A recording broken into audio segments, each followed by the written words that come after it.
بسم الله الرحمن الرحيم. وَلْتَكُن مِّنكُمْ أُمَّةٌ يَدْعُونَ إِلَى الْخَيْرِ وَيَأْمُرُونَ بِالْمَعْرُوفِ وَيَنْهَوْنَ عَنِ الْمُنكَرِ وَأُولَئِكَ هُمُ الْمُفْلِحُونَ. المكتب التعاوني للدعوة والإرشاد وتوعية الجاليات بالخبيب ببريدة، التابع لفرع وزارة الشؤون الإسلامية والأوقاف والدعوة والإرشاد بالقصيم. السلام عليكم ورحمة الله وبركاته. إن الحمد لله نحمده ونستعينه ونستغفره ونعوذ بالله من شرور أنفسنا ومن سيئات أعمالنا، من يهده الله فلا مضل له ومن يضلل فلا هادي له،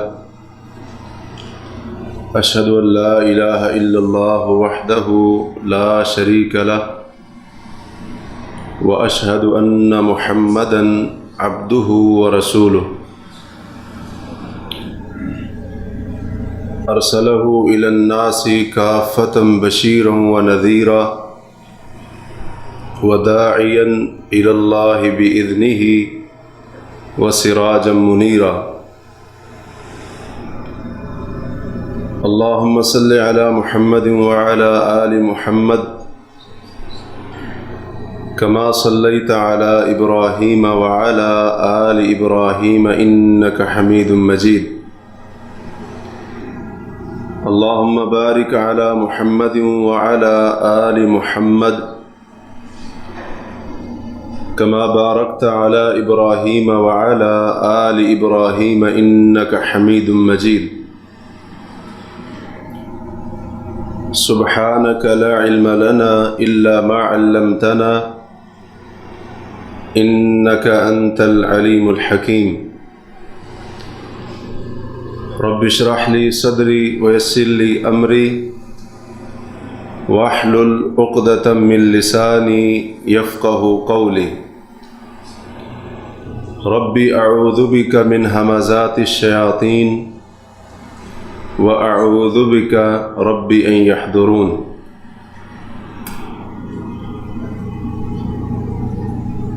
محترم بھائیوں اور عزیز دوستو، جیسا کہ ہم جانتے ہیں کہ ذوالقعدہ کا مہینہ مکمل ہونے کے قریب ہے، اور اس کے بعد جس مہینے کا آغاز ہونے جا رہا ہے وہ مہینہ اسلامی اور ہجری سال کیلنڈر کا 12واں اور آخری مہینہ ہے، جسے ذوالحجہ یا ذوالحج کہا جاتا ہے۔ یہ ذوالحج کا مہینہ ان مہینوں میں سے ایک ہے جن کو اللہ تعالیٰ نے حرمت والے مہینے قرار دیا ہے۔ یہ ذوالحج کا مہینہ ان مہینوں میں سے ایک ہے جن کو خالق کائنات نے حج کے مہینے قرار دیا ہے۔ الحج اشہر معلومات، کہ حج کے معلوم اور مقرر مہینے ہیں، اور اس سے مراد شوال، ذوالقعدہ اور ذوالحج کا مہینہ ہے۔ ویسے تو یہ سارے کا سارا مہینہ بڑا ہی اہم ہے، اور اس مہینے کا بڑا مقام ہے، بڑی عظمت ہے، بڑی فضیلت ہے، لیکن خاص طور پر اس مہینے کے ابتدائی 10 دن ذوالحجہ کا پہلا عشرہ، ان کی اہمیت اس قدر ہے کہ اللہ تبارک و تعالی نے ان کی عظمت اور ان کی اہمیت اور مقام کو واضح کرنے کے لیے ان دنوں کی قسم اپنی کتاب میں اٹھائی ہے۔ فرمایا بسم اللہ الرحمن الرحیم والفجر ولیال عشر، کہ فجر کی قسم اور 10 راتوں کی قسم، مفسرین کہتے ہیں ان 10 راتوں سے مراد ذو الحج کا پہلا عشرہ ہے، اور اللہ تعالیٰ نے اپنی کتاب میں ان 10 دنوں کو ایام معلومات کہا ہے، معلوم دن ان کو کہہ کر خالق کائنات نے ان کی اہمیت کو واضح کیا ہے۔ علماء فرماتے ہیں کہ پورے سال کے دنوں میں جو دن سب سے افضل ہیں وہ ذو الحج کا پہلا عشرہ ہے، اور پورے سال کی راتوں میں جو راتیں سب سے افضل ہیں رمضان کے آخری عشرے کی راتیں ہیں۔ یہ ان 10 دنوں کا مقام اور مرتبہ ہے۔ علامہ البانی رحمہ اللہ نے غالباً صحیح الجامع میں اس حدیث کو ذکر کیا ہے کہ اللہ کے رسول صلی اللہ علیہ وسلم نے فرمایا افضل ایام الدنیا ایام العشر، کہ پوری دنیا کے دنوں میں سے افضل دن ذو الحج کے پہلے 10 دن ہیں، یعنی دنیا میں جتنے دن بھی ہیں یا ہوں گے قیامت تک، اگر ان تمام دنوں کو جمع کیا جائے، اکٹھا کیا جائے، وہ ایک طرف، اور دوسری طرف ذو الحج کے پہلے 10 دن مقام اور مرتبے میں کون سے دن افضل ہیں؟ ذو الحج کے پہلے 10 دن۔ پوری دنیا کے دنوں کا وہ مقام نہیں جتنا اللہ کے ہاں ذو الحج کے پہلے 10 دنوں کا مقام اور مرتبہ ہے۔ اس لیے صحیح بخاری وغیرہ کی روایت ہے، نبی کریم صلی اللہ علیہ وسلم نے فرمایا ما من ایام العمل الصالح فیہن احب الی اللہ من هذه العشر، کہ کوئی بھی دن ایسے نہیں ہیں جن میں کیا جانے والا عمل صالح، نیک عمل اللہ کو زیادہ محبوب ہو ان 10 دنوں کی بنسبت، یعنی جتنا ان 10 دنوں میں ذو الحج کے پہلے عشرے میں کیا جانے والا نیک عمل اللہ کو محبوب ہوتا ہے، باقی دنوں میں کیا جانے والا نیک عمل اس قدر محبوب نہیں ہوتا ہے۔ تو یہ ان 10 دنوں کا مقام ہے کہ ہم ان دنوں میں جو بھی عمل کریں گے، جو بھی نیکی کا کام کریں گے، جو بھی عمل صالح کریں گے، باقی دنوں کی بنسبت اللہ تعالیٰ کو وہ عمل صالح جو ان دنوں میں کیا جائے گا اللہ کے ہاں محبوب بھی ہے، اللہ کے ہاں افضل بھی ہے، بہتر بھی ہے باقی دنوں کی بنسبت۔ تو اس لیے ایک مسلمان کو چاہیے کہ جیسے ہی اس عشرے کا آغاز ہو، اس کی ابتدا ہو، اس عشرے کے اوقات کو غنیمت جانے اور ان اوقات سے فائدہ اٹھانے کی توفیق عطا فرمائے۔ اللہ تعالیٰ کا بڑا احسان ہے کہ خالق کائنات، ہمارا رب، ہمارا مالک ہمیں وقتاً فوقتاً ایسے موقع عطا کرتا رہتا ہے۔ آج سے 2 مہینے پہلے رمضان کا مہینہ تھا، رمضان ختم ہوتے ہی 2 مہینے کے بعد اللہ نے یہ 10 دن عطا فرما دیے تاکہ ہم نیکی کے اندر آگے بڑھیں، عمل صالح میں، عبادت میں ہمارے اندر جو سستی اور کوتاہی آ جاتی ہے، جس غفلت لاپرواہی کا ہم شکار ہو جاتے ہیں، اللہ تعالیٰ نیکیوں کے یہ موسم اور عمل صالح کے یہ دن اس لیے عطا فرماتا ہے تاکہ ہم اپنی کوتاہیوں کو، غفلتوں کو دور کریں اور نیک اعمال میں سبقت کریں، اللہ کو راضی کرنے والے اعمال کے اندر سبقت کرنے کی کوشش کریں۔ یہ دن جو اس قدر عظیم ہے کہ بعض علماء نے لکھا ہے کہ ان دنوں کے اندر جو عبادات جمع ہوتی ہیں وہ شاید پورے سال کے اندر کسی اور موقع پر جمع نہیں ہوتی، بلکہ ایک لحاظ سے اگر دیکھا جائے تو اسلام کے 5 ارکان ان 10 دنوں کے اندر جمع ہو سکتے ہیں۔ بعض مسلمانوں کے لیے اسلام کے 5 ارکان پر بیک وقت ان 10 دنوں میں عمل کرنا ممکن ہو جاتا ہے۔ سب سے پہلا رکن توحید ہے، شہادتین، اس کے بغیر تو کسی دن، کسی لمحے گزارا نہیں ہے۔ ان دنوں میں کلمہ توحید بھی آ گیا، نماز پورا سال فرض ہے. اور اسی طرح سے اگر کسی کے اوپر زکوٰۃ فرض ہوتی ہے اور اس کے زکوٰۃ کے فرض ہونے کا مہینہ ذوالحج ہے تو اس موقع کے آپ اوپر آ کر اگر وہ زکوٰۃ ادا کرتا ہے تو زکوٰۃ اسلام کا تیسرا رکن بھی جمع ہو گئے یہاں پر. اور اسی طرح سے اگر وہ روزے رکھتا ہے, اب ظاہر بات ہے فرضی روزے رمضان میں ہوں گے, فرضی روزے رمضان میں ہوں گے. ہاں اگر اس کے کچھ قضا روزے باقی تھے ان کی قضا ان دنوں میں دیتا ہے, یا ویسے ان دنوں میں یکم سے لے کر 9 ذی الحج تک روزے کا اہتمام کرتا ہے تو اسلام کا یہ رکن بھی یہاں پر آ گیا. روزے کی شکل میں اگرچہ نفلی روزہ کیوں نہ ہو, روزہ یہاں پر آ گیا. اور پھر اس کے بعد بیت اللہ کا حج, جن کو اللہ تعالیٰ توفیق دے اور جو صاحب استطاعت ہوں, جن کے پاس بیت اللہ کے حج کی طاقت ہو, جو حج کو جا رہا ہے گویا اس کے لیے اسلام کے 5 رکن جمع ہو گئے. حافظ ابن حجر رحمہ اللہ فرماتے ہیں ان 10 دنوں میں امہات العبادات جمع ہوتی ہیں, یعنی جو بڑی بڑی اہم عبادات ہیں وہ اس موقع کے اوپر آ کے جمع ہو جاتی ہیں. نماز ہے, صدقہ ہے, اور اس کے علاوہ جو بڑی بڑی عبادات ہیں جن کو اسلام کے اندر مقام مرتبہ حاصل ہے وہ ان دنوں میں آ کر مسلمان کے لیے جمع اور اکٹھی ہو سکتی ہے. باقی دنوں میں شاید یہ موقع انسان کو نہ ملے. تو اس لیے ان دنوں سے اور ان کے ایک ایک لمحے سے, ایک ایک گھڑی سے ہمیں چاہیے ہم فائدہ اٹھائیں اور ان تمام اوقات کو اللہ کی اطاعت کے اندر صرف کریں اور نافرمانی گناہ کے کام سے اپنے آپ کو بچائیں. یہ بات یاد رکھیں, اللہ تعالیٰ نے جن دنوں کو مقام اور مرتبہ دیا ہے اگر ان دنوں میں نیکی کرنے کا ثواب بڑھ جاتا ہے اور ان میں عمل صالح کی اہمیت بڑھ جاتی ہے تو ان دنوں میں کیا جانے والا گناہ اس کی سنگینی اور شدت میں بھی اضافہ ہو جاتا ہے. یہ بات بھی ہم یاد رکھیں. مثال کے طور پر یہ جو حرمت والے مہینے چل رہے ہیں, ذوالقعدہ کا مہینہ حرمت والا, آگے ذوالحج کا مہینہ حرمت والا, اور محرم کا مہینہ بھی حرمت والا, رجب کا مہینہ بھی حرمت والا.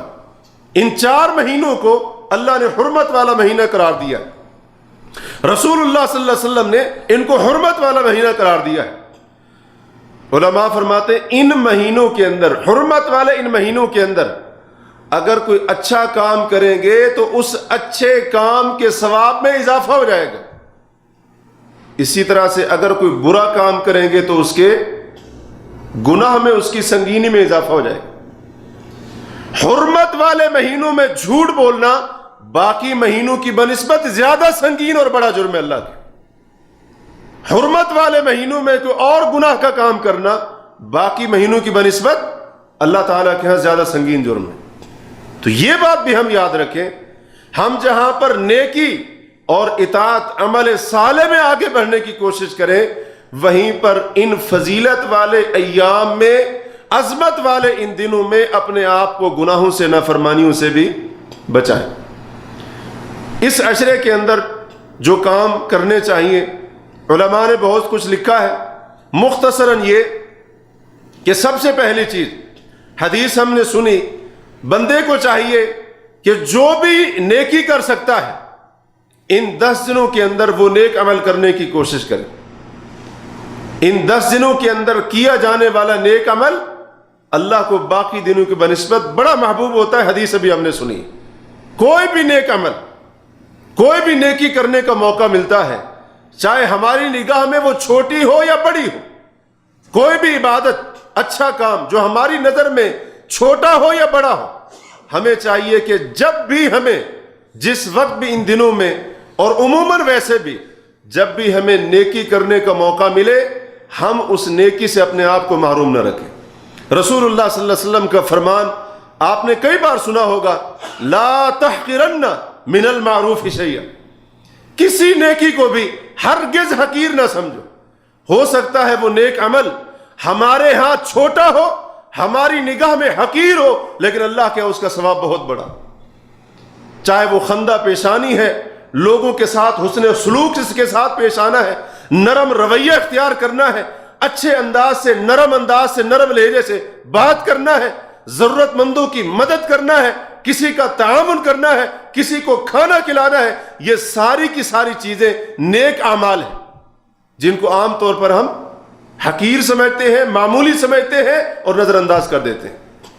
حتیٰ کہ ایک تسبیح کیوں نہ ہو، ایک تکبیر کیوں نہ ہو، اور ایک بار الحمدللہ کہنا کیوں نہ ہو، یہ ہماری نظر میں چھوٹا کام ہے، لیکن اللہ کے ان کا بہت بڑا مقام ہے. اگر ہمیں ایک بار سبحان اللہ کہنے کا بھی، ایک بار اللہ اکبر کہنے کا بھی، ایک بار الحمدللہ کہنے کا بھی موقع مل رہا ہے، فرصت مل رہی ہے، تو ہمیں چاہیے اس موقع سے فائدہ اٹھائیں. کسی بھی شکل میں نیک عمل کرنا، اگر اس کا موقع مل رہا ہے تو بندہ اس موقع کو ہاتھ سے نہ جانے دے.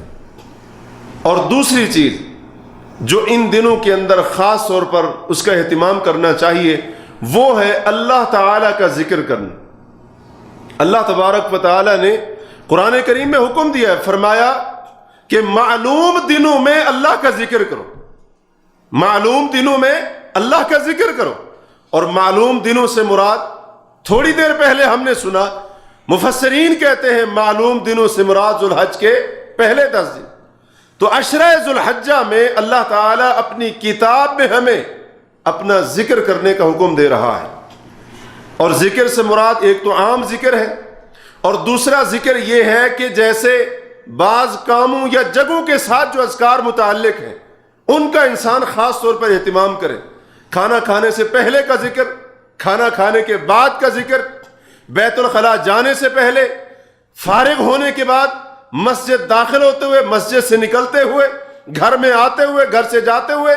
یہ ایسے اذکار ہیں جو بعض کاموں یا موقعوں کے ساتھ خاص ہیں. تو ان کا اہتمام بالخصوص اور بالعموم ہمیں اللہ کے ذکر کا اہتمام کرنا چاہیے. اور 4 جملے اس ذکر کا اہتمام تو کچھ خاص ہی کرنا چاہیے، کیونکہ مسند احمد کی روایت میں ہے رسول اللہ صلی اللہ علیہ وسلم نے جب اس عشرے کی فضیلت بیان فرمائی تو آپ صلی اللہ علیہ وسلم نے اللہ کے ذکر کے ان 4 جملوں کا خاص طور پر کثرت کے ساتھ اہتمام کرنے کا حکم دیا. وہ 4 جملے کون سے ہیں؟ اللہ کے رسول نے فرمایا ان دنوں کے اندر کثرت کے ساتھ سبحان اللہ، الحمدللہ، لا الہ الا اللہ اور اللہ اکبر کہا کرو. اور یہ ترتیب کوئی ضروری اور واجب نہیں، کوئی بھی ترتیب آپ رکھ لیں، لیکن جملے یہ 4 ہونے چاہیے. یہ 4 جملے نبی کریم علیہ الصلوۃ والسلام نے ان کا بکثرت ورد کرنے کا ان 10 دنوں کے اندر حکم دیا ہے. اور یہ جملے بڑے ہی آسان ہیں، ہم میں سے ہر ایک کو آتے ہیں، لیکن بات یہی ہے، وہی ہے کہ جو شخص ان دنوں کی قدر کرے گا تو وہ ان دنوں میں اللہ کے ذکر کا عموماً اور خصوصاً ان 4 جملوں کے ساتھ اللہ کے ذکر کا اہتمام کرے گا. اور یہ 4 جملے اللہ کے ذکر کے کوئی معمولی چیز نہیں ہے. قرآن کریم میں اللہ نے جو ذکر فرمایا نا، والباقیات الصالحات خیر عند ربک ثوابا وخیر عملا، کہ باقی رہنے والی نیکیاں تیرے رب کے ہاں ثواب کے لحاظ سے بھی بہتر ہیں، امید کے لحاظ سے بھی بہتر ہیں. ایک تفسیر کے مطابق بہت سارے مفسرین نے کہا کہ باقیات الصالحات سے مراد یہ ذکر کے 4 جملے، یہ باقی رہنے والی نیکیاں ہیں، کیونکہ ان کا ثواب کبھی ختم ہونے والا نہیں ہے. سبحان اللہ، الحمدللہ، لا الہ الا اللہ، اللہ اکبر. اور پھر ان میں سے ہر ایک جملہ الگ الگ اس کی بڑی فضیلت ہے، بڑا مقام ہے، جس کو ذکر کرنے کا موقع نہیں ہے.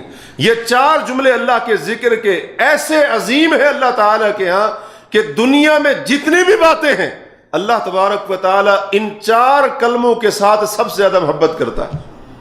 یہ سب سے افضل اور بہتر جملے ہیں.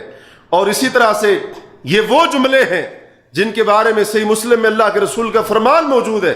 آپ نے فرمایا تھا لَأَنْ أَقُولَ سُبْحَانَ اللَّهِ وَالْحَمْدُ لِلَّهِ وَلَا إِلَهَ إِلَّا اللَّهِ وَاللَّهُ أَكْبَرُ أَحَبُّ إِلَيَّ مِمَّا طَلَعَتْ عَلَيْهِ الشَّمْسُ. فرمایا کہ میں اگر یہ کہوں سبحان اللہ، الحمدللہ، لا الہ الا اللہ، اللہ اکبر، اللہ کے یہ ذکر کے یہ جملے اپنی زبان سے ادا کروں تو فرمائے یہ جملے زبان سے کہنا مجھے دنیا کی ان تمام چیزوں سے زیادہ محبوب ہے جن پر بھی سورج طلوع ہوتا ہے۔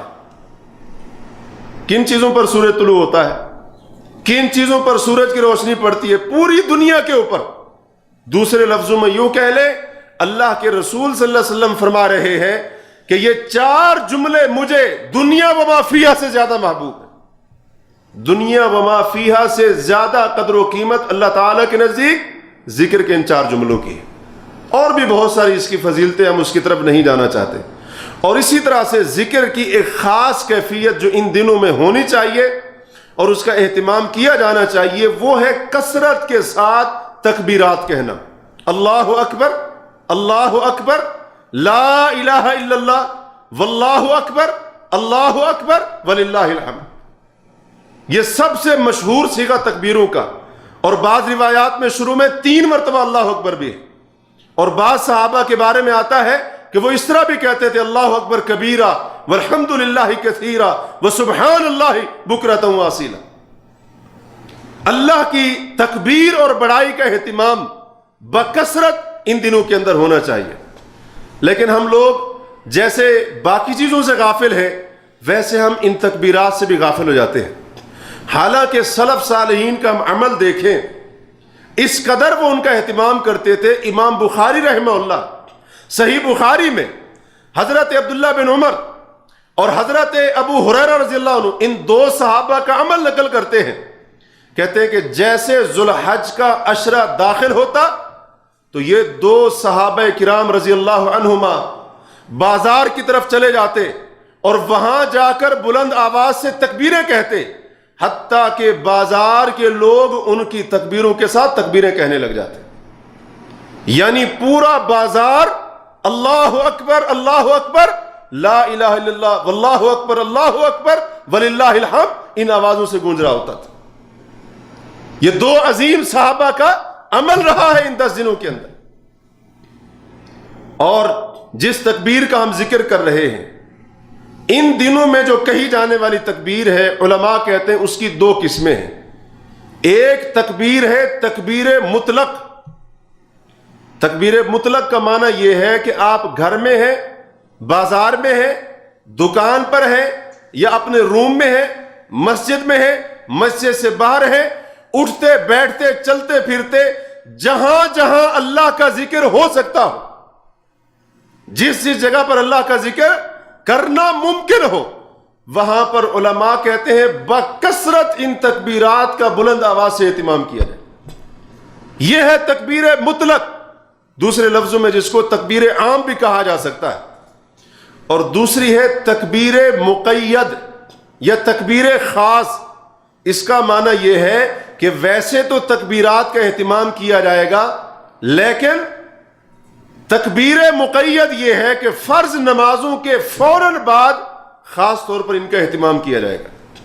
یاد رہے، تکبیر عام کا وقت شروع ہوتا ہے ذو الحج کا چاند نظر آنے سے لے کر 13 ذو الحج تک، اور جو تکبیر مقید یا تکبیر خاص ہے اس کا وقت شروع ہوتا ہے 9 ذو الحج کی فجر سے لے کر 13 ذی الحج کی عصر تک۔ حاجی ہو یا غیر حاجی، خاص طور پر فرض نماز سے سلام پھیرتے ہی، سلام پھیر کر نماز سے فارغ ہوتے ہی، امام ہو یا مقتدی ہو، فرض نماز کے بعد خصوصاً اور عموماً ان تکبیرات کا اہتمام کرنا ہے۔ اللہ اکبر، اللہ اکبر، لا الہ الا اللہ، واللہ اکبر، اللہ اکبر وللہ الحمد۔ تو یہ بھی ایک بڑا اہم ذکر ہے ان 10 دنوں کے اندر، جس کو آج ہم لوگ نظر انداز کر چکے ہیں۔ اور اسی طرح سے ایک اور اہم عمل قرآن کی تلاوت، ویسے تو وہ باقی دنوں میں بھی ہونی چاہیے، لیکن جیسا کہ ہم نے کہا جن دنوں کو اللہ مقام دیتا ہے ان دنوں میں کیا جانے والا کوئی بھی عمل، کوئی بھی نیکی عبادت اللہ کے ہاں، ان کو اللہ تعالیٰ کے ہاں ان کا مقام زیادہ ہوتا ہے۔ صدقہ اور خیرات ہے جس کے بارے میں کچھ بات ہماری پہلے ہوئی۔ اسی طرح سے روزہ ہے، اگر کسی شخص کے پاس طاقت ہے تو وہ 1 ذو الحج سے لے کر 9 ذو الحج تک یہ روزے رکھ سکتا ہے۔ اور اگر کسی کے پاس یہ سارے دن روزہ رکھنے کی طاقت نہیں، ایک دن چھوڑ کر ایک دن روزہ رکھتا ہے، اچھی بات ہے۔ اور اگر یہ بھی نہیں ہے سوموار جمعرات ان دنوں میں آ رہے ہیں ان کے روزے کا اہتمام کرتا ہے، یہ بھی اچھی بات ہے۔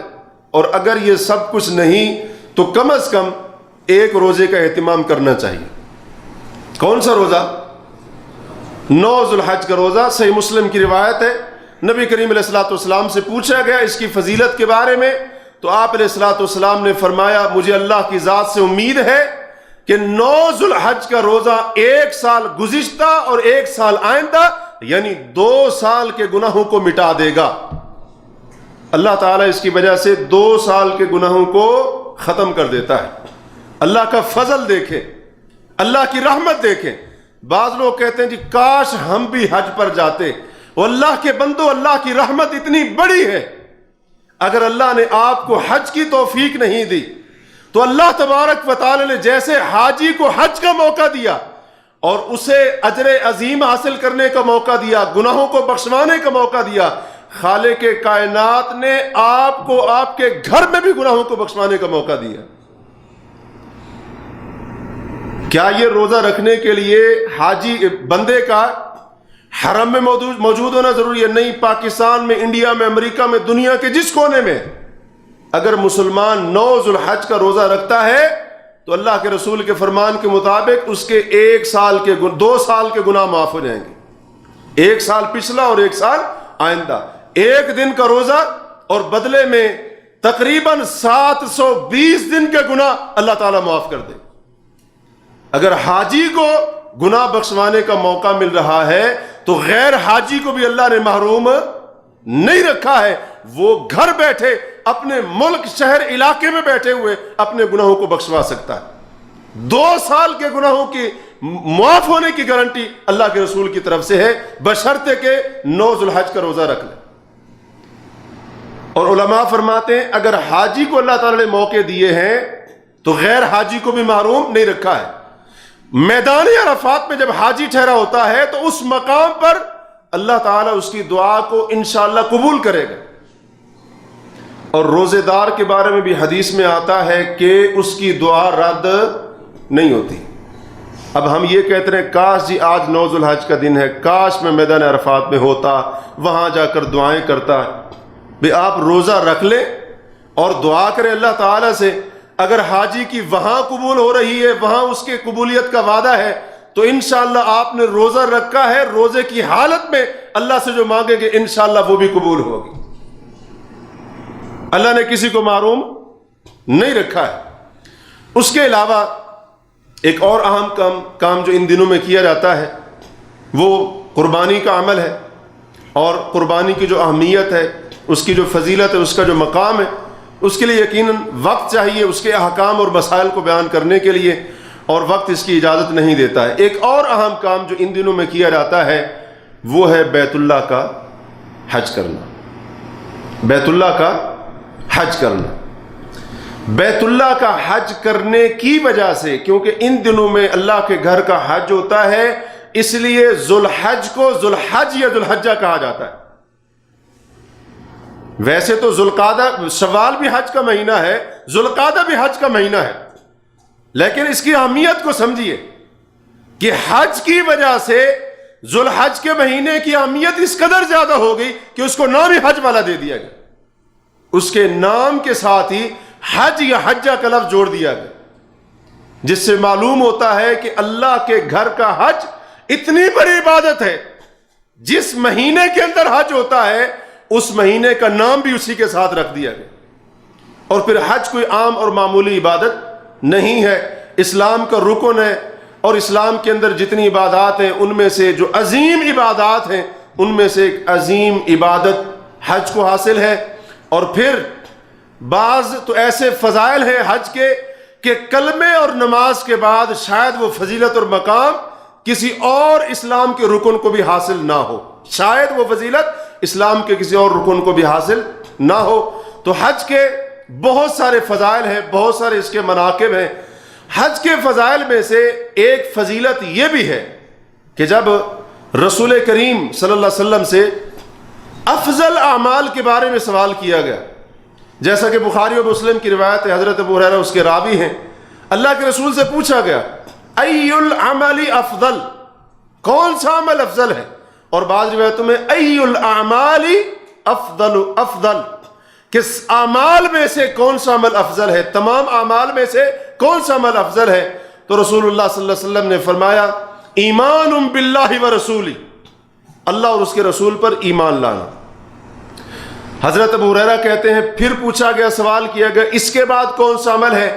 آپ نے فرمایا اللہ کی راہ میں جہاد کرنا، یعنی دین اسلام کی سربلندی کے لیے، کلمہ توحید کو بلند کرنے کے لیے اور اللہ کی توحید کو بلند کرنے کے لیے، اسلام کے غلبے کے لیے اللہ کی راہ میں جہاد کرنا، کوشش کرنا اور کفار کے ساتھ قتال کرنا، یہ اس کے بعد سب سے افضل عمل ہے۔ تیسرا سوال ہو گیا اس کے بعد کون سا عمل ہے؟ تو آپ صلی اللہ علیہ وسلم نے فرمایا حج مبرور، حج مبرور۔ کون سا عمل ہے؟ حج مبرور۔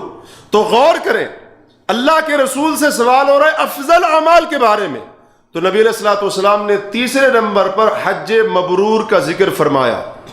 بلکہ مسند احمد وغیرہ کی روایت میں ہے، جس کے راوی حضرت ابو ہریرہ ہی ہیں رضی اللہ عنہ، اس کے اندر جب آپ صلی اللہ علیہ وسلم سے پوچھا کہ افضل اعمال کے بارے میں، تو آپ نے پہلے ایمان کا ذکر کیا، پھر جہاد فی سبیل اللہ کا ذکر کیا، پھر اس کے بعد آپ صلی اللہ علیہ وسلم نے فرمایا ثم حجۃ برۃ یا ثم حجۃ برۃ تفضل سائر الاعمال کما بین المشرق والمغرب۔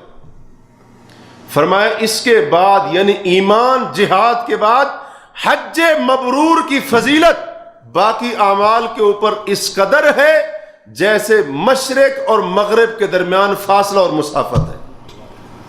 حج کو افضلیت میں، فضیلت میں اس قدر مقام حاصل ہے باقی اعمال سے جس قدر مشرق اور مغرب کے درمیان کا فاصلہ ہے۔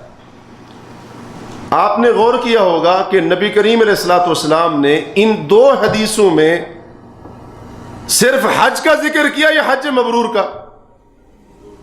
جی باقی احادیث میں بھی اس کا ذکر ہوا ہے، لیکن وقت نہیں ہے، میں ان کو چھوڑ رہا ہوں ان احادیث کو۔ حج مبرور کا اللہ نے ذکر کیا ہے، ایک ہے حج کرنا اور دوسرا ہے حج مبرور کرنا۔ حج تو بہت سارے لوگ کرتے ہیں لیکن حج شاید کم لوگ کرتے ہیں، حج مبرور شاید کم لوگ کرتے ہیں۔ مصنف عبد الرزاق ایک حدیث کی کتاب ہے، اس میں امام مجاہد رحمہ اللہ ان کا یہ اثر مروی ہے، امام عبد الرزاق نے نقل کیا ہے، کہتے ہیں کہ ایک شخص نے حضرت عبداللہ بن عمر رضی اللہ عنہ کے سامنے ذکر کیا، کہنے لگا ما اکثر الحاج، اس سال حاجیوں کی تعداد تو دیکھو کتنی زیادہ ہے، بڑی تعداد ہے حاجیوں کی، اور جیسا کہ آج بھی ہوتا ہے ہزاروں کی تعداد میں نہیں لاکھوں کی تعداد میں حاجی ہوتے، لاکھوں کی تعداد میں حاجی آتے حج کرنے کے لیے۔ تو وہ کہنے لگا حاجیوں کی کثرت کو، تعداد کو دیکھ کر ما اکثر الحاج، کہ دیکھو حاجیوں کی تعداد کس قدر زیادہ ہے۔ حضرت عبداللہ بن عمر نے فرمایا وما اقلہم، ان کی تعداد کس قدر کم ہے، یعنی ان کے کہنے کا مقصد یہ تھا بظاہر حاجیوں کی تعداد تو بہت زیادہ ہے لیکن جو حقیقت میں حج کرنے والے ہیں ان کی تعداد بڑی کم ہے، ان کی تعداد بڑی کم ہے۔ پھر امام مجاہد کہتے ہیں ایک شخص کو حضرت عبداللہ بن عمر نے دیکھا بڑے سادہ سے لباس میں اور اسی طرح سے سادہ سے پالان کے اوپر سادہ سی حالت میں وہ آ رہا تھا اور اس نے احرام باندھا ہوا تھا، حج کے لیے آیا ہوا تھا۔ حضرت عبداللہ بن عمر نے اس کو دیکھ کر فرمایا لعل ھذا منہم، شاید کہ یہ بندہ ان تھوڑے لوگوں میں سے ہو جو حقیقت میں حج کرنے والے، شاید کہ یہ بندہ ان کم لوگوں میں سے۔ آج حج تو بہت لوگ کرتے ہیں لیکن حج مبرور کم لوگ کرتے ہیں۔ تو شریعت نے ہم سے مطالبہ کیا ہے کہ ہم صرف حج نہ کریں بلکہ کیا کریں، حج مبرور کریں۔ ہمارا حج حج نہ ہو بلکہ حج مبرور ہو۔ سعید بن جبیر رحمہ اللہ تابعی ہے، وہ کہتے ہیں کہ میں نے قاضی شریح رحمہ اللہ کو فرماتے ہوئے سنا، وہ کہہ رہے تھے کہ حاجیوں کی جو بظاہر تعداد ہے، یعنی جو سواریوں کے اوپر بیٹھ کر آئے ہیں، سفر کر کے آئے ہیں، وہ تعداد تو بہت زیادہ ہے لیکن جو حقیقی حاجی ہیں ان کی تعداد بڑی کم ہے۔ حج مبرور کیا ہوتا ہے؟ اس کے بارے میں علماء کے بہت سارے اقوال ہیں. ایک تو یہ کہا گیا حج مبرور سے مراد حج مقبول ہے، یعنی جو اللہ کے یہاں قبول ہو جائے. ایک قول یہ ہے کہ وہ حج ہے الذی لا ریا فیہ ولا سمعہ، جس کے اندر ریاکاری اور لوگوں کو سنانا مقصود نہ ہو، دکھانا مقصود نہ ہو. اور یہ بھی کہا گیا جس کو امام نووی نے راجح کہا الذی لا یخالطہ شیء من الاثم، جس کے اندر ذرہ برابر بھی گناہ نہ کیا گیا. اور بعض علماء نے ان تمام اقوال کے بارے میں کہا ان تمام اقوال کا معنی قریب قریب ہے، اور خلاصتاً یہ کہا حج مبرور وہ ہوتا ہے جس کے احکام کو پوری طرح سے ادا کیا گیا ہو، اور شریعت نے جن کاموں کا حاجی سے مطالبہ کیا ہے حاجی مکمل طریقے سے ان کام کو ادا کر دے، اس کا حج مبرور ہوگا. اس کا حج مبرور ہوگا. اور پھر علماء نے حج مبرور کی 5 شرطیں ذکر کی. ویسے تو بہت ساری شرطیں ذکر کی ہیں، لیکن اگر ان تمام کو جمع کیا جائے تو 5 شرطیں یا 5 اوصاف حج مبرور کے ذکر کیے جا سکتے ہیں. تو وقت کی قلت کو دیکھتے ہوئے میں اختصار کے ساتھ حج مبرور کی وہ 5 شرطیں یا حج مبرور کے وہ 5 اوصاف جن کی وجہ سے حج مبرور بن سکتا ہے آپ کے سامنے رکھنے کی کوشش کرتا ہوں. جو شخص حج کا ارادہ رکھتا ہے اسے چاہیے کہ وہ یہ 5 اوصاف حج مبرور کے اپنے اندر پیدا کرنے سے پہلے یا دوسرے لفظوں میں یوں کہہ لیں حج پر جانے سے پہلے کچھ چیزوں کا خیال کر لیں. وہ 5 شرطیں ان کا ذکر آگے آ رہا ہے، لیکن اس سے پہلے جس کا حج کا ارادہ ہے وہ کچھ چیزوں کو اپنے اندر پیدا کر لے. سب سے پہلی چیز اپنے سابقہ گناہوں سے سچی توبہ کر لے. دوسری چیز کسی پر ظلم کیا تھا اس کا بدلہ دے یا کم از کم معاف کرا کے جائے. تیسری چیز کسی کا حق دینا تھا حق کو واپس کرے یا کم از کم اس سے معاف کرا لے. چوتھی چیز اگر کسی کے ساتھ ناراضگی ہے، بعض لوگ ایسے بھی ہوتے ہیں والدین ان کے ناراض ہیں اور والدین کی وہ ناراضگی کسی شرعی وجہ سے نہیں ہوتی. ناراضگی کس وجہ سے؟ والدین کے ساتھ پیسے کی وجہ سے. وہ پیسہ مانگتے ہیں، یہ کہتے ہیں جی پیسے مجھ سے کیوں مانگتے؟ گھر کی وجہ سے، جائیداد کی وجہ سے، تجارت کی وجہ سے، دکان مکان کی وجہ سے والدین ناراض ہیں. والدین کی ناراضگی کے باوجود حج کے اوپر چلے گئے. بہن بھائی ناراض ہیں، ان کے حقوق کو پامال کیا ہوا ہے، ان کو راضی کیے بغیر یا ان کے حقوق کو ادا کیے بغیر حج کے اوپر چلے گئے. تو اس چیز سے انسان اپنے آپ کو پاک اور صاف کر لے. حج پر جانے سے پہلے کسی کا حق ہے وہ دے دو. کوئی ناراض ہے اس کو جیسے تیسے ہو سکتا ہے منا لو. اگر ہم لوگ دوسرے کو ناراض کرنے کے لیے تھوڑا سا چھوٹے بھی بن جائیں گے تو اللہ کے ہمارے مقام میں کمی آنے والی انشاءاللہ کمی نہیں آئے گی. اللہ عزتیں عطا فرمائے گا. اور اسی طرح سے اگر کسی کی امانت ہے بندے کے ذمے تو امانت بھی ادا کر دے. اور اسی طرح سے اگر کسی کا قرض بندے کے ذمے ہے اور وہ قرض فوراً لوٹانا ہے تو اسے چاہیے کہ حج پر جانے سے پہلے اس قرض کو ادا کر کے جائے.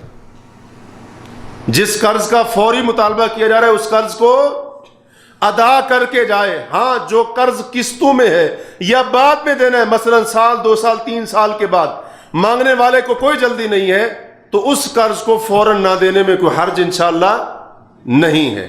اس کے بعد ایک اور کام جس کو ہم نے حج کا ارادہ کرنے والے نے کرنا ہے حج پر جانے سے پہلے وہ یہ کہ حج پر جانے سے پہلے حج کا طریقہ سیکھے. حج کا مسنون طریقہ کیا ہے اس کے بارے میں علم حاصل کرے. لوگوں کی طرح نہ کرے کہ کتابیں موجود ہیں، مفتی گوگل صاحب موجود ہیں، شیخ الکل گوگل صاحب موجود ہیں، وہ جی گوگل سے دیکھ لیں گے، یہ کون سی بڑی بات ہے، حج عمرہ کون سا مشکل ہو گیا، سب کچھ موجود ہے. تو پھر جو گوگل سے دیکھتے ہیں وہ بعض دفعہ بہت کچھ کر کے آ جاتے ہیں. ٹھیک ہے نا؟ تو ان چیزوں پر اعتماد نہ کریں. حج کے احکام، حج کا مسنون طریقہ کسی عالم دین کے ساتھ بیٹھ کر سیکھیں، پڑھیں، معلوم کریں، سوال کریں.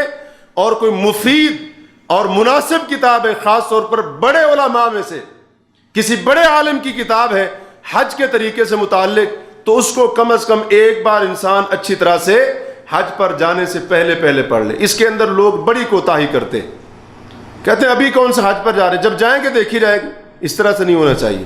اور ایک اور چیز، حج پر جس کا جانے کا ارادہ ہے اسے چاہیے کہ اچھے لوگوں کی صحبت میں حج کرے، اچھے لوگوں کی صحبت میں حج کرے۔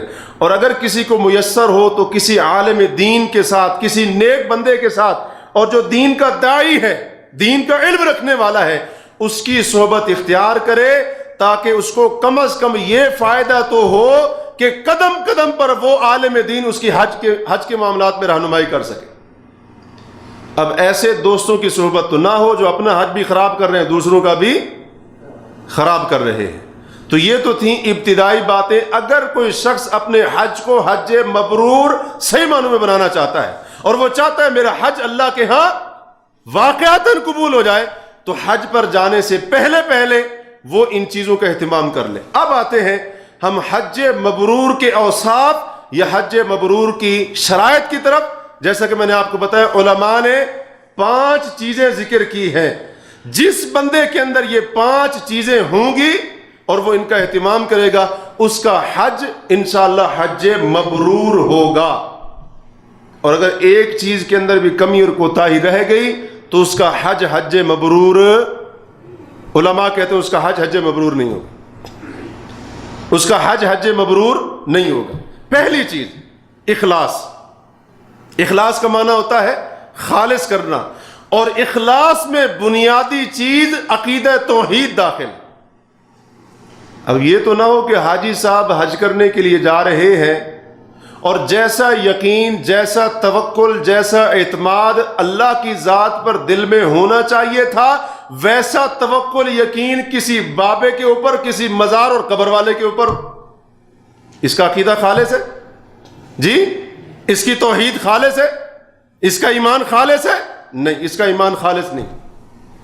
ایسا تو نہ ہو کہ حاجی صاحب بیت اللہ کا طواف کرتے ہوئے چکر لگا رہے ہیں بیت اللہ کے، اور اسی طرح سے جیسے بیت اللہ کا طواف کیا ویسے قبروں کا طواف بھی کر رہے ہو بعد میں جانے کے بعد۔ یا ان کا عقیدہ نظریہ یہ ہو جیسے بیت اللہ کا طواف ہو سکتا ہے ویسے کسی مزار کا، کسی قبر کا بھی طواف ہو سکتا ہے۔ ایسا تو نہ ہو کہ وہ اللہ کو راضی کرنے کے لیے حج عمرے کے موقع پر بیت اللہ کا طواف کر رہا ہو، اور اپنے ملک میں جا کر وہ یہ سمجھتا ہو کہ بابے کی قبر پر جب تک طواف نہیں کروں گا، 7 چکر لگاؤں گا، بابا راضی نہیں ہوگا، اللہ کے سفارش نہیں کرے گا۔ اس کا عقیدہ خالص ہے؟ نہیں۔ کیا اس حاجی کے اندر اخلاص ہے؟ ہرگز نہیں۔ اب ایسا تو نہ ہو کہ وہاں اگر نماز پڑھ رہا ہے، سجدے کر رہا ہے، تو اس کا عقیدہ ہو جی کسی دربار اور مزار اور کسی سرکار کی جگہ کے اوپر بھی سجدے ہو سکتے ہیں۔ ایسا تو نہ ہو کہ وہ حج کے موقع پر ہدی دے رہا ہے، قربانی ذبح کر رہا ہے، جانور ذبح کر رہا ہے، اور اس کا عقیدہ یہ ہو کہ غیر اللہ کی نظر و نیاز، 11ویں دینا، 12ویں دینا، اور پتہ نہیں کیا کچھ کرنا، غیر اللہ کے لیے بکرے دے رہا ہو، مرغے چڑھا رہا ہو۔ اس کا عقیدہ خالص ہوگا؟ اس کا عقیدہ خالص نہیں ہوگا۔ بلکہ اگر بندے کا عقیدہ خالص نہیں ہے اور بندے کے اعمال میں ایسا شرک جو شرک اکبر ہے اگر وہ داخل ہو چکا ہے، علماء کہتے ہیں حج مبرور تو کیا اس کا حج بھی نہیں ہوگا اور اس کا کوئی عمل بھی نہیں ہوگا۔ شرک کا گناہ اتنا بڑا گناہ ہے، عقیدے کے اندر ملاوٹ، ایمان کے اندر ملاوٹ اس قدر اللہ کے نزدیک سنگین اور بڑا جرم ہے، بندہ پہاڑوں کے برابر نیکیاں بھی لے کر آئے تو شرک کی نحوست اس قدر ہے، یہ تمام گناہوں کو برباد کر دیتا ہے۔ اور اس کے دلائل اپنی جگہ پر ہیں لیکن ہم ان کا ذکر نہیں کرتے۔ تو اخلاص میں بنیادی چیز یہ ہے اس کا عقیدہ ہو اور اس کا نظریہ ہو کہ عبادت صرف اللہ کے لیے، اللہ کی توحید کے اوپر اس کا یقین ہو، ایمان خالص ہو اس کے اندر، وگرنہ اس کا حج مبرور نہیں ہو سکتا ہے۔ اور اخلاص میں نیت کا خالص ہونا بھی شامل ہے۔ رسول اللہ صلی اللہ علیہ وسلم کے بارے میں حضرت انس فرماتے ہیں، سنن ابن ماجہ وغیرہ کی روایت ہے کہ اللہ کے رسول صلی اللہ علیہ وسلم جب حج کر رہے تھے، اللہ کے نبی علیہ الصلوۃ والسلام جس کجاوے کے اوپر سوار تھے، جو آپ کی سواری کا کجاوا تھا، وہ انتہائی بسیدہ تھا، اور آپ کے اوپر جو احرام کی چادر تھی اس کی قیمت 4 درہم کے برابر بھی نہیں تھی. یعنی اتنا تواضع تھا اللہ کے رسول کے اندر. اور اس حج کے سفر میں اللہ کے رسول اللہ سے دعائیں کر رہے تھے، اللہم ہادی حجۃ لا ریا فیہا ولا سمعہ، اے اللہ یہ حج اس طرح کا ہو کہ جس کے اندر ریا بھی نہ ہو اور دوسروں کو سنوانا مقصود بھی نہ ہو. یہ کون دعا کر رہے ہیں؟ جو امام المخلصین ہیں. کیا اللہ کے رسول کی خلوص نیت میں شک ہو سکتا ہے؟ ہرگز نہیں ہو سکتا ہے.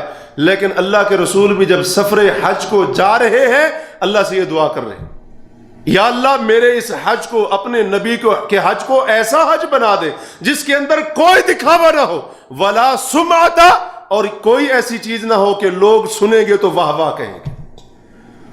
اور لوگ آج حج اس لیے کرتے ہیں کہ لوگ نام کے ساتھ حاجی صاحب لگائیں. بعض لوگ، میں سب کی بات نہیں کرتا، بعض لوگ حج اس لیے کرتے ہیں کہ میں بھی دکان کے اوپر حاجی لکھوا سکوں. فلاں کی دکان پر اگر بورڈ لگا اس پر حاجی لکھا ہے، حاجی کریانہ سٹور، تو میں بھی اللہ نے پیسہ دیا تو کس لیے دیا ہے، میں بھی حج کرتا ہوں تاکہ میں بھی حج کے اپنی دکان کے اوپر بڑا سارا بورڈ لگواؤں جس کے اوپر حاجی فلاں لکھا ہو. یہ اللہ کے لیے حج ہے، اللہ کی رضا کے لیے. لوگ دیکھتے ہیں جی پورے محلے کے یا جو محلے کے صاحب استطاعت ہے سب نے حج کر لیا، میں باقی ہوں، اب میں اگر حج نہیں کروں گا تو لوگ کیا کہیں گے، اس لیے چلو حج کر کے آتے ہیں. تو یہ اللہ کے لیے یا لوگوں کے لیے؟ یہ لوگوں کے لیے ہے، اللہ کے لیے نہیں ہے. حج کر رہا ہو تو مقصود اللہ کی رضا، اسلام کا رکن ادا کرنا، عبادت کو ادا کرنا، اللہ کو خوش کرنا، اور اس کے اوپر جو اللہ نے اجر عظیم رکھا ہے اس ثواب کو حاصل کرنا ہو. یہ ہے خلوص نیت کے ساتھ حج کرنا. ریاکاری آ گئی، دکھاوا آ گیا، شہرت آ گئی، لوگ حاجی صاحب کہیں، لوگ واہ واہ کریں، لوگ تعریف کریں، لوگ کہیں کہ بہت بڑا کام کیا، بڑا اچھا کام کر دیا، صرف لوگوں کو دکھانا مقصود ہے، تو ایسا حج مبرور نہیں ہو سکتا. بلکہ ایک عجیب بات میں آپ کو سناؤں. ہمارے ایک ساتھی سے، جالیات میں ہوتے ہیں، وہ بنگلہ دیش کے ساتھی ہیں، مدرس ہیں، وہ بتا رہے تھے مجھ سے کسی بندے نے سوال کیا، کہتا ہے کہ مجھے 8 سال ہو گئے ہیں یہاں پر، اب میں واپس جا رہا ہوں، میں نے حج نہیں کیا ہے، تو کیا میں وہاں اپنے گھر والوں کو، اپنے علاقے والوں کو یہ بتا سکتا ہوں کہ میں نے حج کیا ہوا ہے؟ حقیقت میں حج نہیں کیا، کیا وہاں جھوٹ بول سکتا ہوں کہ میں نے حج کیا ہوا ہے؟ کیا ضرورت ہے اللہ کے بندے؟ کہتے ہیں لوگ کہیں گے 8 سال لگا کے آیا، 10 سال لگا کے، اتنا سال لگا کے حج ہی نہیں کیا، تو اس لیے کیا میں جھوٹ بول سکتا ہوں کہ میں کہہ دوں میں نے حج نہیں کیا لیکن میں کہہ دوں میں نے حج کیا؟ یہ آج ہمارا حال ہے، یہ آج ہم لوگوں کا حال ہے. جی ایسے واپس چلے گئے، لوگ کیا کہیں گے؟ تمہارا فائدہ سعودی عرب کے اندر جانے کا، کیا کرتے رہے تم، حج بھی نہیں کر سکے. تو بھائی یہ تمام باتیں اخلاص کے منافی ہیں. اگر ریاکاری حج کے اندر داخل ہو گئی حج مبرور نہیں ہوگا. اور دوسری چیز جو حج کے اندر ہونی چاہیے، جو حج کو حج مبرور بنائے گی، حج سے اٹھا کر حج مبرور کی فہرست میں شامل کرے گی، وہ ہے نبی کریم صلی اللہ علیہ وسلم کی سنت کی پیروی کرنا. حج ویسے کریں جیسے اللہ کے رسول نے کیا تھا. اور نبی علیہ الصلوۃ والسلام نے بہت ساری احادیث سے ثابت ہے، مختلف موقعوں پر صحابہ کرام کو حج کے مناسک سکھائے، اور کچھ موقعوں پر اللہ کے رسول صلی اللہ علیہ وسلم نے حکم دیا صحابہ کرام کو کہ مجھ سے حج کے طریقے سیکھ لو. مسند احمد کی روایت سے پتہ چلتا ہے 4 ذوالحج کے دن اللہ کے رسول نے حج عمرے کے احکام صحابہ کو سکھائے مکہ میں پہنچ کر، اور وہیں پر فرمایا الا خذوا مناسککم، لوگوں اپنے حج کے طریقے مجھ سے سیکھ لو. نبی کریم علیہ الصلوۃ والسلام نے یوم الترویہ سے پہلے، مستدرک حاکم بہقی کی روایت ہے، اللہ کے رسول نے جمرہ عقبہ کو، بڑے جمرے کو کنکریاں مارتے ہوئے سواری کے اوپر آپ بیٹھے تھے. اللہ کے نبی نے صحابہ کرام کو، اللہ کے رسول صلی اللہ علیہ وسلم نے، بلکہ یوم الترویہ سے پہلے جو ایک دن 7 ذوالحج کا دن آتا ہے، اللہ کے رسول نے اس دن سے، یوم الترویہ سے پہلے اللہ کے رسول نے صحابہ کو خطبہ دیا اور اس کے اندر حج کے احکام سکھائے. 10 ذوالحج کے دن اللہ کے رسول نے کنکریاں مارتے ہوئے بڑے جمرے کو سواری کے اوپر بیٹھے ہوئے صحابہ کرام کو فرمایا تھا خذوا عنی مناسککم، مجھ سے اپنے حج کے طریقے سیکھ لو، ہو سکتا ہے آئندہ سال میں تمہارے ساتھ حج نہ کر سکوں۔ عرفات میں خطبہ دیا، یوم النحر کو خطبہ دیا۔ تو یہ کیوں اللہ کے رسول نے کیا؟ اللہ کے رسول صلی اللہ علیہ وسلم نے حج کا طریقہ عملی طور پر سکھایا ہے۔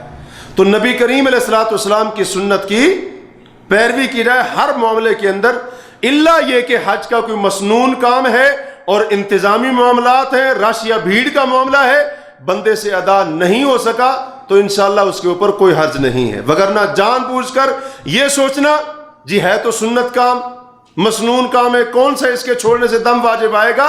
اگر کوئی جان بوجھ کر مسنون کام کو چھوڑ رہا ہے، علماء فرماتے ہیں اس کا حج تو ہو جائے گا لیکن حج مبرور شاید نہ ہو۔ تو یہاں پر وہ لوگ غور کریں جو کہتے ہیں جی ہم تو فلاں مسلک کے مطابق حج کریں گے، اللہ کے رسول کا طریقہ یہ، وہ کہتے ہیں نہیں، ہمارے مولوی صاحب نے، ہمارے مفتی صاحب نے، ہمارے امام صاحب نے ہمیں سمجھا کر بھیجا ہے، یہ کتاب دے کر بھیجی ہے، اس کے مطابق حج کرنا۔ لوگ تمہیں اس طرح سے کہیں گے، لوگ حدیث کا نام لے کر تمہیں دھوکہ دینے کی کوشش کریں گے، نعوذ باللہ من ذالک۔ ان کی باتوں میں نہ آنا، اپنے مسلک کے مطابق حج کرنا۔ اس لیے بہت سارے لوگ اگر ان سے 10 ذو الحج کے دن حج کے کاموں کی ترتیب میں اگر کوئی آگے پیچھے ہو جائے تو وہ بعض لوگوں کا مسلک ہے کہ دم دینا واجب ہے۔ 10 ذو الحج کے دن کون سے کام ہوتے ہیں؟ کنکریاں مارنا، قربانی دینا، بال منڈوانا، بیت اللہ کا طواف کرنا جسے طواف افاضہ کہتے ہیں، ٹھیک ہے؟ اور صحیح بھی ہے ساتھ ساتھ، اگر حج تمتع والا ہے یا حج قران افراد والے نے پہلے صحیح نہیں کی تھی تو یہ حج کے کام ہے بالترتیب۔ تو بعض لوگوں کا مسلک ہے کہ اگر اس ترتیب میں آگے پیچھے ہو گئے تو ترتیب میں گڑبڑ کرنے کی وجہ سے دم واجب ہو جائے گا۔ حالانکہ اللہ کے رسول صلی اللہ علیہ وسلم جب مینا میں موجود تھے، کئی صحابہ نے آ کر پوچھا، کسی نے مثلاً کہا کہ میں نے بال پہلے منڈوا لیے، کنکریاں بعد میں ماری، کسی نے کہا جی میں نے طواف پہلے کر لیا، کنکریاں بعد میں ماری۔ تو رسول اللہ صلی اللہ علیہ وسلم نے اس دن جو کام آگے پیچھے ہوا، ترتیب الٹ ہوئی، جس نے آ کر سوال کیا، اللہ کے رسول ہر سوال کے جواب میں کہتے رہے افعل ولا حرج، تم وہ کام کرو جو رہ گیا ہے، ولا حرج، اور تم نے کوئی کام بعد والا پہلے والا بعد میں کر دیا ہے، اس پر کوئی حرج نہیں۔ اللہ کے رسول نے دم واجب نہیں کیا ہے۔ اور آگے سے لوگ کیا کہتے ہیں جی ہمارا مسئلہ کہ دم واجب ہو جائے گا، نبی کی سنت کہاں گئی بھائی؟ اور اس کے علاوہ میدان عرفات میں اپنے اپنے خیمے میں ہے تو 4 رکعت پوری پڑھیں گے، ظہر کی 4 رکعت پوری پڑھیں گے، عصر کی 4 رکعت پوری پڑھیں گے اور اپنے وقت پر پڑھیں گے۔ نبی کی سنت کیا ہے؟ دونوں کو جمع کرنا ظہر کے وقت میں اور 2 کر کے پڑھنا۔ اور اس کے علاوہ بھی بڑی مخالفتیں۔ 10 ذو الحج کا دن مثلاً اگر جمعہ آ گیا تو لوگ رمی کرنا، حلق کرنا اور دوسرے کام کرنا جو کرنے تھے پہلے، ان کو چھوڑ کر عید کی نماز پڑھنے پہنچ جاتے۔ اگر 10 ذو الحج کے دن جمعہ آ گیا، عید کا جمعہ کے دن آ گیا تو وہ کام چھوڑ کر بعض اوقات جمعہ پڑھنے پہنچ جاتے ہیں۔ بھائی اللہ کے رسول کے زمانے میں بھی جمعہ کا دن آیا تھا تو کیا آپ یہ کام چھوڑ کر جمعہ پڑھنے چلے گئے تھے؟ عید کا دن اللہ کے رسول کے زمانے میں آیا تھا تو کیا آپ نے یہ کام نہیں کیا، عید نماز پڑھنے پہنچ گئے؟ حاجی کے لیے 10 ذو الحج کے دن، قربانی کے دن عید پڑھنا سنت نہیں ہے، باقی لوگوں کے لیے۔ لیکن وہی بات ہے، لوگ ماننے کے لیے کہاں تیار ہے۔ اور سنت کے مقابلے میں بدعت ہوتی ہے۔ حج کے دوران بدعات کا ارتکاب کرنے سے بھی اجتناب کیا جائے۔ بہت ساری بدعات ہیں، لوگ کئی پتھروں کو چھو رہے ہیں، ہاتھ لگا رہے ہیں، عقیدہ ان کا یہ ہے ان پتھروں کو ہاتھ لگانا، ان جگہوں پر بیٹھنا، ان کو چھونا، اس سے جو ہے نا ثواب ملے گا، اجر ملے گا، یہ بدعت کے کام ہے۔ اور جو حج کے دوران نبی کی سنت کو چھوڑ کر بدعت کو اختیار کرتا ہے، اس کا حج تو شاید ہو جائے لیکن حج مبرور نہیں ہوگا۔ اور تیسرا کام جو حج کو حج مبرور بناتا ہے وہ ہے واجبات کی ادائیگی۔ واجبات کی جو کام ضروری ہیں ان کو ادا کرنا۔ کچھ کام ایسے ہیں جو حاجی غیر حاجی تمام لوگوں کے لیے ادا کرنے ضروری ہیں، جیسا کہ اللہ کی تعظیم اور شعائر اللہ کی تعظیم ہر ایک پر واجب ہے یا حاجی پر واجب ہے؟ اللہ کی تعظیم ہر مسلمان پر واجب ہے. شعائر اللہ جس میں بیت اللہ ہے، حدود حرم ہے، مزدلفہ، مینا، عرفات، حالت احرام، قربانی کا جانور، یہ سب شعائر اللہ ہے. تو ان کی تعظیم حاجی پر بھی واجب ہے اور غیر حاجی پر بھی. جو بغیر احرام کے مکے میں موجود ہے، حدود حرم میں موجود ہے، کیا اس پر حرم کی تعظیم واجب نہیں ہے؟ واجب ہے اس کے اوپر، واجب ہے اس کے اوپر. اگر وہ اس کی تعظیم کے خلاف کوئی کام کرے گا گناہ گار ہوگا. حج کے دوران ان واجبات کو ادا کرنے کی تاکید زیادہ ہو جاتی ہے. جو اپنے حج کو حج مبرور بنانا چاہتا ہے اسے چاہیے عام واجبات جو حاجی غیر حاجی سب پر واجب ہے ان کو ادا کرے. 5 نمازیں پڑھنا صرف حج کے دوران فرض ہے، تمام مسلمان پر فرض ہے. اب جو بندہ حج پر جا کر بھی نماز نہ پڑھے، فرض نماز نہ پڑھے، تو علماء فرماتے ہیں ہو سکتا ہے اس کا حج مبرور نہ ہو. نمازیں چھوڑنا، نمازوں کو جان بوجھ کر لیٹ کرنا، جان بوجھ کر وقت نکال کر نمازیں پڑھنا، یہ عام دیکھنے میں آتا ہے. جو عام واجبات ہیں ان میں زکوٰۃ کو ادا کرنا بھی ہے. زکوٰۃ دی نہیں ہے حالانکہ اس کے اوپر زکوٰۃ فرض ہو چکی تھی. زکوٰۃ کا رکن چھوڑے بغیر حج کرنے آ گئے. ہو سکتا ہے یہ حج مبرور نہ. اور اس کے علاوہ لوگوں کے ساتھ احسان کرنا، لوگوں کے ساتھ حسن سلوک کرنا، لوگوں کے ساتھ اچھے اخلاق سے پیش آنا، یہ حاجی غیر حاجی دونوں کے اوپر واجب ہے. اب لوگوں کے ساتھ احسان، اچھا سلوک، اس میں بہت ساری چیزیں آتی ہیں. بھوکوں کو کھانا کھلانا، ضرورت مند ہے اس کی مدد کرنا، اور اس کے علاوہ جس کو کوئی حاجت ہو اس کی حاجت پوری کرنا، حسن سلوک، اچھے انداز سے بات کرنا، نرم گفتگو کرنا، یہ بہت ساری باتیں علماء نے ذکر کی ہیں. اور کچھ واجبات ایسے ہیں جو صرف حج کے ساتھ خاص ہیں، جیسا کہ حج کے ارکان، 4 رکن ہیں حج کے. حج کی نیت، میدان عرفات میں ٹھہرنا، طواف افاضہ کرنا اور سعی کرنا حج کی، یہ 4 رکن ہیں. ان میں سے کوئی ایک اگرچہ بھول کر چھوٹ گیا ہو اس کا حج نہیں ہوگا. اور باقی 7 واجبات ہیں حج کے. میقات سے نیت کرنا، غروب آفتاب تک میدان عرفات میں ٹھہرنا، مزدلفہ کے اندر ٹھہرنا 10 والی رات، کنکریاں مارنا، بال منڈوانا، اور تمتع والا ہے تو اس کے لیے قران والا ہے قربانی کرنا. اور پھر اسی طرح سے جو 11-12 کی راتیں اور اگر کوئی ٹھہر رہا ہے تو 13 کی رات، یہ ٹھہرنا وہاں پر واجب ہے یہ راتیں. اور آخری کام، واجب کام، بیت اللہ کا الوداعی طواف کرنا. تو لوگ بڑی سستی کرتے ہیں. اب جیسے میقات سے احرام نہ باندھنا، نیت نہ کرنا، لوگ کہتے ہیں جی ہم دم دے دیں گے. اللہ کو آپ کے دم کی کوئی ضرورت نہیں ہے. کیا اللہ آپ کے دم کا محتاج ہے، پیسوں کا محتاج ہے؟ تو اگر کوئی جان بوجھ کر اس طرح سے کر رہا ہے، اگر لا علمی میں بھول کر رہا ہے تو الگ بات ہے، گناہ نہیں ہوگا لیکن دم پھر بھی واجب ہوگا. اور اگر کوئی جان بوجھ کر ایسے کر رہا ہے اگرچہ وہ دم دے دے تو ہو سکتا ہے کہ اس کا حج مبرور نہ ہو. تو بڑی کوتاہی کی جاتی ہے. اور چوتھی شرط حج مبرور کے لیے وہ یہ کہ محرمات سے بچا جائے. بعض حرام کام، حرام چیزیں ایسی ہیں چاہے ان کا تعلق کہنے سے ہو یا کرنے سے، جو حاجی غیر حاجی سب کے لیے حرام ہے.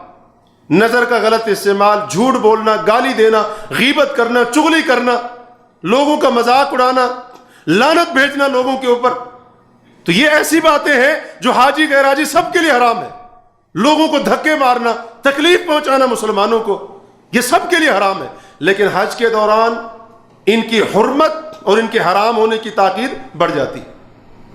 اس لیے بہت سارے لوگ نظر کا غلط استعمال کریں گے، نظر ان کی غلط چل رہی ہے، باتیں جیسے وہ پہلے کرتے تھے کر رہے ہیں، کوئی پرواہ نہیں ہے اس چیز کی. تو اس طرح سے نہ کریں، یہ حرام کام ہے. ان کاموں سے اپنے آپ کو بچانا ہے، خاص طور پر حج کے دوران اور عموماً ویسے بھی. لوگوں کو دھکے مارنا، تکلیف دینا، یہ بھی عام ہے. اور بعض محرمات ایسی ہیں جن سے بچنا ضروری ہے حج مبرور کے لیے، جن کا تعلق احرام کے ساتھ ہے. محرم کے اوپر وہ چیزیں حرام ہو جاتی ہیں، خوشبو لگانا، ناخن بال کاٹنا وغیرہ، جیسا کہ آپ عام طور پر سنتے رہتے ہیں. اور 5ویں اور آخری چیز حج مبرور کے لیے وہ یہ ہے کہ جس مال سے حج کیا جا رہا ہے وہ مال حلال کا ہو، وہ مال حرام کا نہ ہو، وہ مال حلال ہو.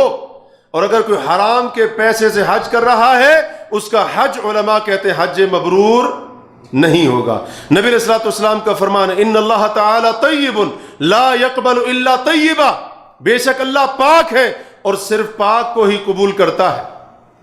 ایک شاعر کہتا ہے، عربی شاعر، اذا حججت بمال اصله من سعت فما حججت ولكن حجت العیر، اگر تم نے اے حاجی ایسے مال سے حج کیا جس کی اصل حرام سے تھی تو تو نے حج نہیں کیا، تیرے اونٹ نے حج کیا، تیری سواری نے حج کیا، تیرا حج نہیں ہوا ہے، یعنی حج مبرور نہیں ہوا ہے۔ امام ابن رجب رحمہ اللہ نے اپنی کتاب لطائف المعارف میں ایک واقعہ نقل کیا ہے جو بڑا عبرت ناک ہے۔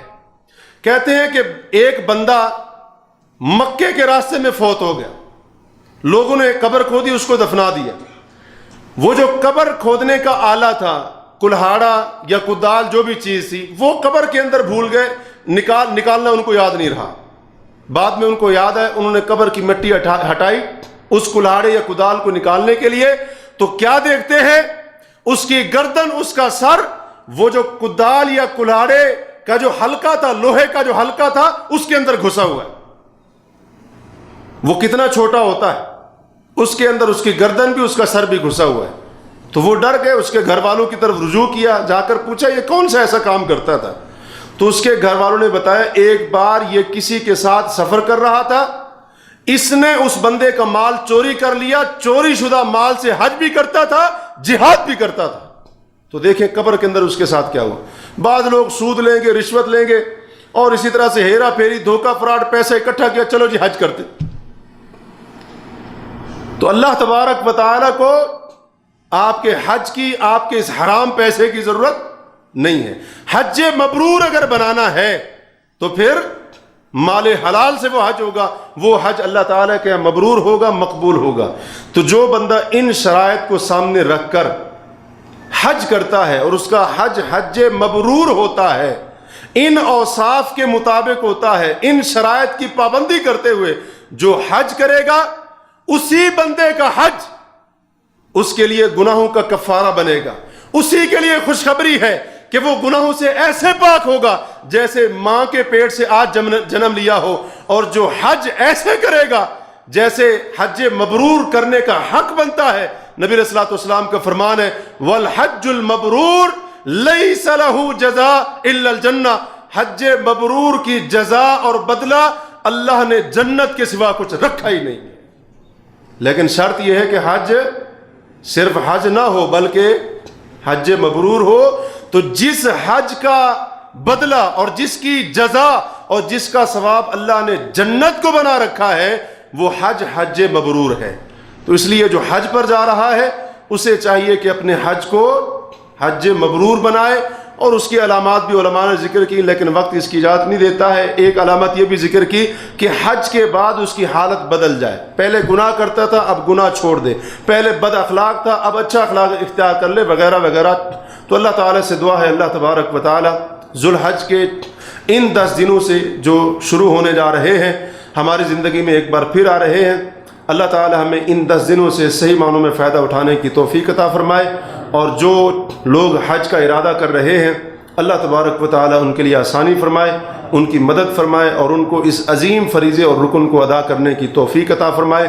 اللہ تبارک و تعالیٰ ہمیں بھی ہر نیک عمل کرنے کی توفیق عطا فرمائے، ہر شر فتنے سے اللہ میں محفوظ رکھے۔ اللہ جب تک زندہ رکھے اسلام پر ثابت قدمی دے، اور جب موت دے ایمان کے اوپر ہمارا خاتمہ ہو۔ اقول قولی ھذا واستغفر اللہ لی ولکم، سبحانک اللہم وبحمدک، اشہد ان لا الہ الا انت، استغفرک واتوب الیک۔